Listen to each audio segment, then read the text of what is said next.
Hello everyone, welcome back to my channel. और स्वागत है आप सभी का मेरे एक और ब्लॉग में। और ये ब्लॉग मैंने शुरू किया है मॉर्निंग से। समय हो रहा है 7:30, सुबह का टाइम है।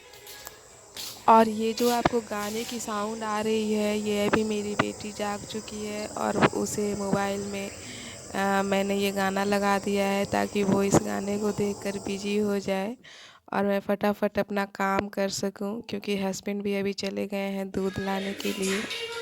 तो मैं अभी घर पे अकेली हूँ। मेरी बेटी है, वो मुझे थोड़ी अभी परेशान कर रही है, तो मैंने उसे मोबाइल में बिजी कर रखा है। आई नो ये अच्छी बात नहीं है कि बच्चों को मोबाइल दें, पर जब आप अकेले होते हो ना, तो क्या करें, ये तरीका अपनाना पड़ता है। और यहाँ पे मैं लग गई हूँ नाश्ता बनाने में। तो आज अष्टमी का दिन है, तो मैं जो अष्टमी में खाना बनता है वही खाना मैं बना रही हूँ। पर ये मैं भोग लगाने के लिए नहीं बना रही हूँ, बस इसे हम लोग मैं तो नहीं, मेरे हस्बैंड खाएंगे, क्योंकि आज मेरा फास्ट है। मैं हमेशा से अष्टमी का फास्ट रखती हूँ। लेकिन मैंने ये प्रसाद के रूप में मैंने नहीं बनाया है। ये जस्ट मैं नाश्ता के लिए बना रही हूँ। चने की सब्ज़ी है और पूरी और सूजी का हलवा। अष्टमी में ये जो इस तरह का खाना बनता है, तो वो माता रानी को भोग लगाया जाता है। पर मैं प्रसाद के रूप में नहीं बना रही हूँ, मैं बस इसे खाने के लिए बना रही हूँ।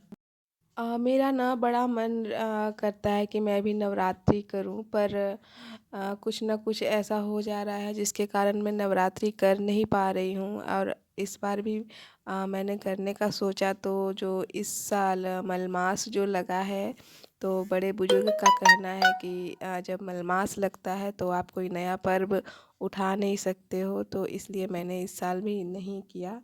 पर मैं कोशिश करूँगी, अगर भगवान की इच्छा हुई तो मैं अगले साल नवरात्रि ज़रूर करूँगी। मुझे बहुत अच्छा लगता है ये नवरात्रि का फेस्टिवल। लेकिन इस बार ना मेरी बेटी का तबीयत बहुत ख़राब रहा। वो उसके कारण भी मैं थोड़े अच्छे से नवरात्रि सेलिब्रेट नहीं कर पा रही हूँ।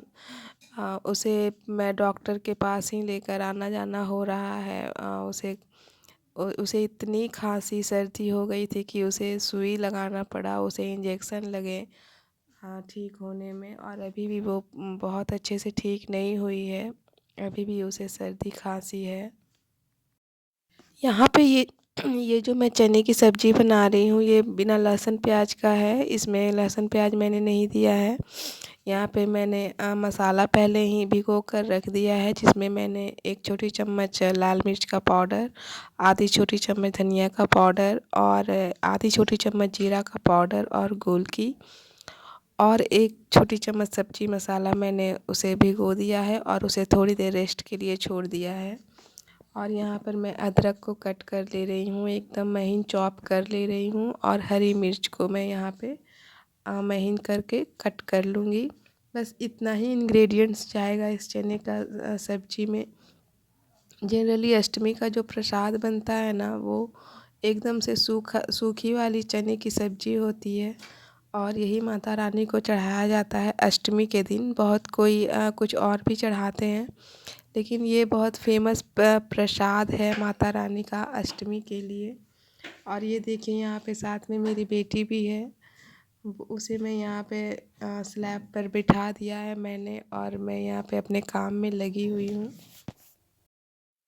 और ठंड ने भी अपना दस्तक दे दिया है। अर्ली मॉर्निंग में एकदम से ठंड का एहसास होने लगा है। मैंने तो अपनी बेटी को स्वेटर पहनाना भी शुरू कर दिया है, क्योंकि उसकी तबीयत ठीक नहीं है। और मैंने अभी देखा है बहुत सारे बच्चों को अर्ली मॉर्निंग में स्वेटर पहने हुए। ये ठंड, शुरुआत का जो ठंड होता है ना, वो बहुत ही बच्चों को सताता है, और इसी ठंड से हमें बचने की ज़रूरत होती है। लेकिन हम लोग कितना भी बचे, इस ठंड के चपेटे में आ ही जाते हैं। और मेरी बेटी भी इसके चपेटे में आ गई है, और इस बार वो बहुत ज़्यादा बीमार पड़ गई है। तो चलिए फटाफट रेसिपी शुरू करते हैं।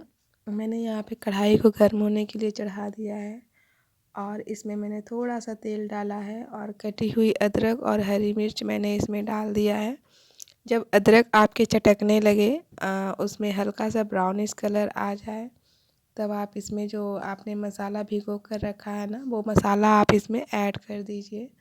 और मसाले को अच्छे से भून लेने के बाद आप इसमें जो चने उबाल कर हमने रख दिए थे साइड में, उस चने को आप फिर इसमें डायरेक्ट डाल दीजिए। चने को पहले ही उबाल कर रख लीजिएगा। एकदम झटपट से बन जाएगी ये चने की सब्ज़ी। इसमें आमचूर और चाट चाट मसाला ज़रूर ऐड कीजिएगा। इससे जो खट्टापन और जो चटपटा सा स्वाद आएगा ना, तो वो बहुत ही मज़ा आएगा खाने में। अभी मेरी भी तबीयत उतनी अच्छी नहीं है, मुझे भी सर्दी खांसी हो रखा है। मैं भी बीमार हूँ, पर क्या करूँ, घर के काम तो करने ही हैं। और अभी ऑफिस से मेरी छुट्टी है। हमारी सप्तमी, अष्टमी, नवमी, दसवीं ये 4 दिन छुट्टी होती है। तो यहाँ पे लगभग हमारी सब्जी पक कर हो गई है तैयार।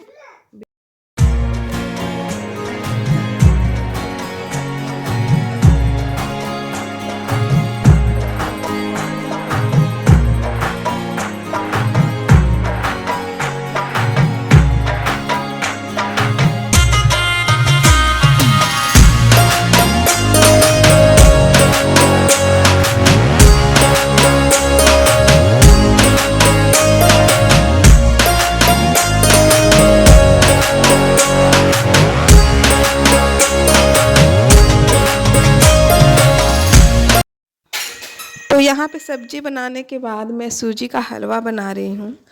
सूजी का हलवा मैं जब भी बनाती हूँ तो मैं पहले उसका चाशनी प्रिपेयर कर लेती हूँ, चीनी और पानी मिलाकर। उसके बाद मैं सूजी को भूंज कर मैं वो पानी उसमें मिला देती हूँ। मैं सूजी भूनने के साथ साथ मैं चीनी ऐड नहीं करती हूँ। इससे ना सूजी थोड़ी सी भुरभुरी टाइप की बनती है, जो मुझे बिल्कुल पसंद नहीं है। इस तरह से आप चाशनी पहले उबाल लोगे, उसके बाद सूजी भूंजोगे और फिर जब उसमें ये चाशनी ऐड करोगे ना, तो सूजी इतनी रसीली बनती है और इतनी स्मूथ टेक्सचर की बनती है ना कि मैं क्या ही बताऊँ आपको। आप कभी इस तरह से बनाकर देखना और बहुत स्वाद आएगा सूजी खाने में। हमेशा मैं सूजी इसी तरह से बनाती हूँ। और मैंने ना बहुत लोगों को देखा है कि सूजी को वो इतना ज़्यादा रोस्ट कर देते हैं कि उसका कलर एकदम से रेड कलर में आ जाता है। तो मैं कभी भी उतना रोस्ट सूजी को नहीं करती।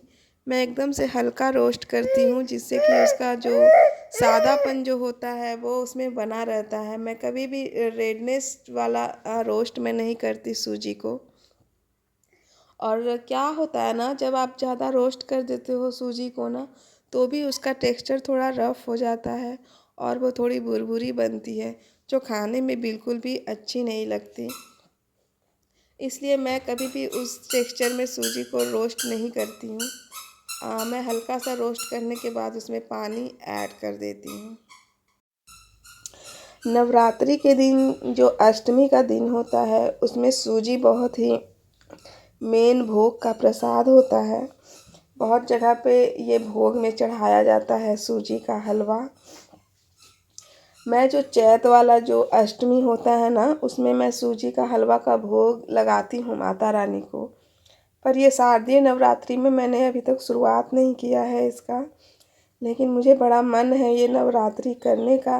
पर इस साल तो मैं नहीं कर पा रही हूँ, लेकिन मेरी ये पूरी कोशिश रहेगी कि मैं अगले साल नवरात्रा शुरू करूँ अपने घर पे।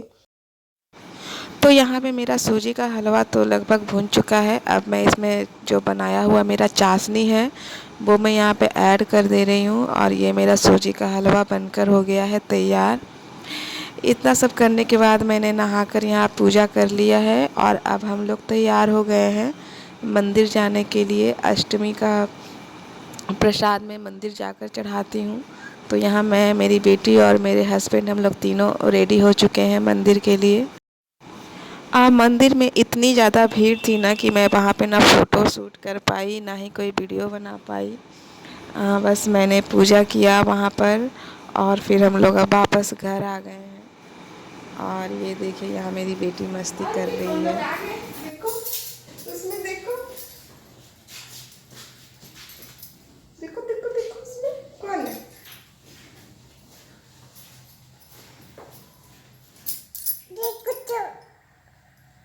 देखो तो, बोलो, देखो तो कौन है। हम लोग आ गए घूमकर, बोलो, हम लोग पूजा करके मंदिर से। वहाँ पे हम लोगों ने माता रानी का दर्शन किया। बोल दो बेटा, बोल दो जय, बोल दो, बोल दो जय। कैसे किया आपने मंदिर में? हम्म, मंदिर में क्या क्या देखा बेटा, बताओ। जय किया ना? कैसे किया जय, बता दो, ऐसे जय बता दो। मम्मा पूजा कैसे करती है बेटा? ओ, मम्मा को मार रही हो। हम्म हम्म हम्म हा हा। अरे मेरा चोनू मत। तो यहाँ पर मैं अब इसी प्रसाद से अपना थोड़ा सा मैं मुँह जूठा करूँगी, क्योंकि अष्टमी का जो व्रत होता है ना, वो आप उसमें मीठा खा सकते हो, पूरा उसमें उपवास नहीं रखना होता है। तो मीठा में मैं अपने लिए साबूदाने की खीर बनाऊँगी और ये प्रसाद फ़िलहाल मैं खा ले रही हूँ।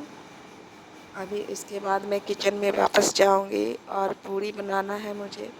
हस्बैंड ने भी अभी कुछ खाया नहीं है, मैं उनके लिए भी गरम गरम पूड़ी बनाऊंगी। वो पूड़ी सब्जी और हलवा नाश्ता कर लेंगे और मैं यहाँ पे अपने लिए साबूदाने की खीर बना रही हूँ। साबूदाना व्रत में ना बहुत ही अच्छा और एक हेल्दी ऑप्शन है। ये आपको दिन भर के लिए एनर्जेटिक रखता है। इसमें आपको इंस्टेंट एनर्जी मिलती है और ये व्रत का बहुत अच्छा सोर्स भी है। आप इसे किसी भी व्रत में आप इसका यूज कर सकते हैं। ये प्रसाद के तौर पे भी चढ़ता है साबूदाने की खीर, और इसे आप ऐसे भी खा सकते हैं। और ये जो खीर मैं यहाँ बना रही हूँ ना, ये मैं मेरी बेटी के लिए भी बना रही हूँ।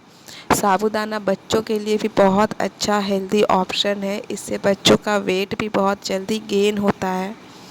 आप साबूदाने का इस्तेमाल बच्चों के लिए 6 मंथ्स ऊपर जब बच्चे हो जाएं तब से आप कर सकते हो। इससे बहुत जल्दी बच्चे का वेट गेन होता है और बच्चे बहुत ज़्यादा एनर्जेटिक रहते हैं इसे खाकर। तो मैं तो रिकमेंड करूँगी कि आप बच्चों के डाइट में साबूदाना ज़रूर इस्तेमाल करें। और जब दशहरा आती है ना, तो घूमने का सिलसिला चालू हो जाता है। लेकिन इस बार तो लगता है हम लोग नहीं घूम पाएंगे, क्योंकि मेरी भी तबीयत ठीक नहीं है, मेरी बेटी की भी तबीयत ठीक नहीं है। लेकिन मैं अष्टमी के दिन तो कहीं नहीं निकलती, पर नवमी के दिन मैं अपनी बेटी को बस लोकल ही लेकर जाऊंगी। आसपास के पंडालों में मैं उसे घुमा दूंगी। ऐसे तो हम लोगों ने सोचा था कि धनबाद भी जाना था हम लोगों को, पर तबीयत तो उतनी अच्छी है नहीं कि मैं अपनी बेटी को धनबाद लेकर जा सकूं। धनबाद में इतने अच्छे अच्छे पंडाल बने हैं ना, जिसे सामने से जाकर देखना बहुत ही अच्छा लगता, पर इस बार तो हम लोग नहीं जा पा रहे हैं। बस हम लोग फ़ोटोज़ में ही देख रहे हैं सारे पंडाल। माता रानी का दर्शन फ़ोटो में ही हो पा रहा है। बस मैं जो सामने वाले पंडाल है ना, वहीं पे मैं जाऊंगी और अपनी बेटी को दिखा दूंगी। दुर्गा पूजा जब भी आता है ना, तो मुझे पापा की बहुत याद आती है, क्योंकि हर दुर्गा पूजा में पापा के साथ घूमा करती थी। आज पापा हम लोगों के बीच नहीं है। इससे पहले भी जब मेरी शादी जब हुई थी, तो फर्स्ट दुर्गा पूजा भी हम लोगों ने धनबाद में ही सेलिब्रेट किया था। उस वक्त तो कोरोना था, तो जिसके कारण इतना ज़्यादा पूजा पंडाल नहीं बने थे। फिर भी हम लोगों ने थोड़ा बहुत पंडाल देखा था जाकर। और पापा के साथ भी हम लोग कुछ जगह पे गए थे घूमने के लिए। तो पापा को मैं बहुत मिस करती हूँ, खासकर फेस्टिवल के टाइम में। और जो मैं ये सब खाना बनाती हूँ ना, पूड़ी सब्जी, ये सब पापा को बहुत अच्छा लगता था खाना खाने में। वो हमेशा कहते थे कि आज पूड़ी बनाओ, पूजा कभी मैं मिठाइयाँ वगैरह भी घर पे ही बनाती थी और पापा बहुत ही अच्छे से खाते थे। वो हमेशा मेरे खाने की तारीफ़ करते थे, मेरी मिठाइयों की तारीफ़ किया करते थे। बहुत मिस करती हूँ मैं वो सब जो मैंने पापा के साथ समय बिताया है। वो सब तो मैं कभी भूल नहीं सकती। बस यही लगता है कि काश पापा कहीं से आ जाएं और फिर से मैं उन्हें ये सब खाना खिला सकूं। तो यहाँ आपसे बातें करते करते मेरी पूड़ियाँ भी लगभग निकल चुकी है। यहाँ पे मैं हस्बैंड के लिए थाली लगा दिया है मैंने, और मैं यहाँ पे ये सारी पूड़ियाँ तल के रख दूँगी ताकि वो उन्हें बाद में भूख लगे तो वो बाद में भी खा सके। क्योंकि जब फास्ट में आप रहते हो ना तो बार बार किचन में काम करने का मन नहीं करता। इसलिए मैं यहाँ पे सारी पूड़ी तल कर रख दे रही हूँ ताकि उन्हें बाद में खाने में कोई परेशानी ना हो। और यहाँ मेरा साबूदाने का खीर भी पक कर हो गया है रेडी। तो अब मैं अपना खीर भी परोस ले रही हूँ। यही खीर मैं खाकर रहूँगी, और इसके अलावा मैं आज और कुछ भी नहीं खाऊँगी। बस ये साबूदाने की खीर मैं खा रही हूँ, यही मैं अपनी बेटी को भी अभी खिलाऊँगी। उसका भी खाना ये हो जाएगा और मेरा भी। तो यहाँ पे मैं अब अपना ब्लॉग एंड कर रही हूँ। तो ऐसा था मेरा अष्टमी का पूजा। कुछ इस तरह से हम लोगों ने सेलिब्रेट किया महाअष्टमी का पर्व। आशा करती हूँ आपको मेरा ये वीडियो अच्छा लगेगा, और प्लीज़ मेरे चैनल को सब्सक्राइब कीजिए ताकि मैं आपके लिए और अच्छे अच्छे वीडियो बनाती रहूँ, और आप लोगों से ऐसे ही मैं जुड़ी रहूँ। आप लोग अपना प्यार मुझे देते रहें। मिलती हूँ मैं अब आपसे अपने नेक्स्ट वीडियो में। तब तक के लिए bye bye and take care.